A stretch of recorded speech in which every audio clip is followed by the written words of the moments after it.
கர்த்தரும் இரட்சகருமாகிய இயேசு கிறிஸ்துவின் நாமத்தினாலே யாவருக்கும் வாழ்த்தலை தெரிவித்துக் கொள்கிறேன்.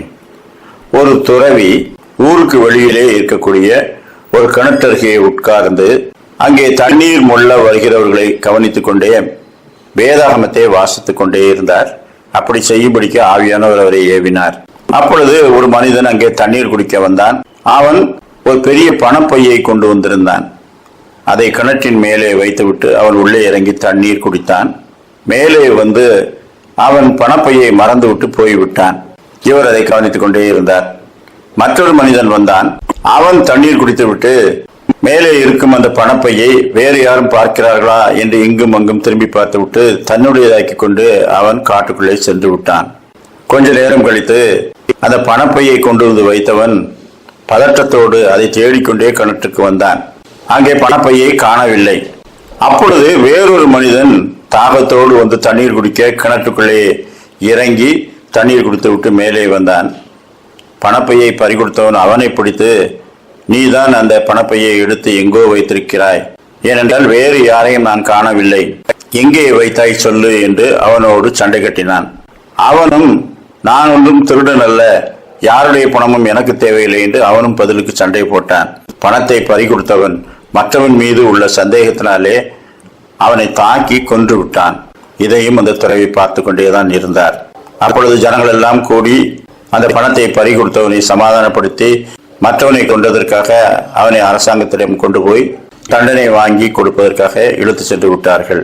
அப்பொழுது இவர் கர்த்தரை நோக்கி, ஆண்டவரே, இந்த இடத்திலே கொண்டு வந்து இவர்களை எல்லாம் எனக்கு காட்டினீரே, நீர் என்ன செய்தி சொல்ல விரும்புகிறீர்?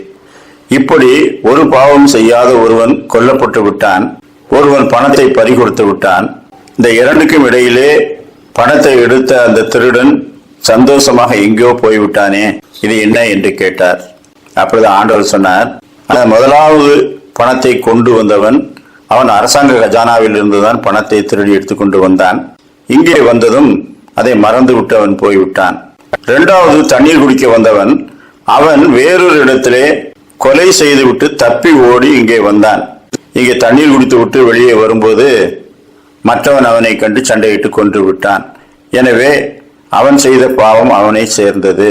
மூன்றாவதாக அந்த பணத்தை எடுத்துக்கொண்டு சென்ற அந்த இரண்டாவது நபர் அவன் காட்டுக்குள்ளே அதை பதுக்கி வைப்பதற்காக பல இடங்களிலே அதை வைக்கும்போது ஓரிடத்திலே பாம்பு புற்று அருகிலே அவன் செல்லும் போது அங்கிருந்து பாம்பு வந்து அவனை தீண்டி அவன் செத்து விட்டான். அப்படியானால் அந்த பணம் இப்பொழுது அந்த காட்டிலே நாலா பக்கங்களிலும் செதறி இருக்கிறது. ஏழைகள் சிலருடைய கையிலே அந்த பணம் எல்லாம் கிடைக்கப் போகிறது, வெவ்வேறு காலங்களிலே கிடைக்கப் போகிறது. அவரவர்கள் செய்த பாவம் அவரவர்களை பின்தொடர்ந்து பிடித்திருக்கிறது. இதை சொல்லத்தான் உன்னை அழைத்து வந்தேன் என்று சொன்னார். எண்ணாகமம் 32:23, உங்கள் பாவம் உங்களை தொடர்ந்து பிடிக்கும் என்று நிச்சயமாய் அறியுங்கள்.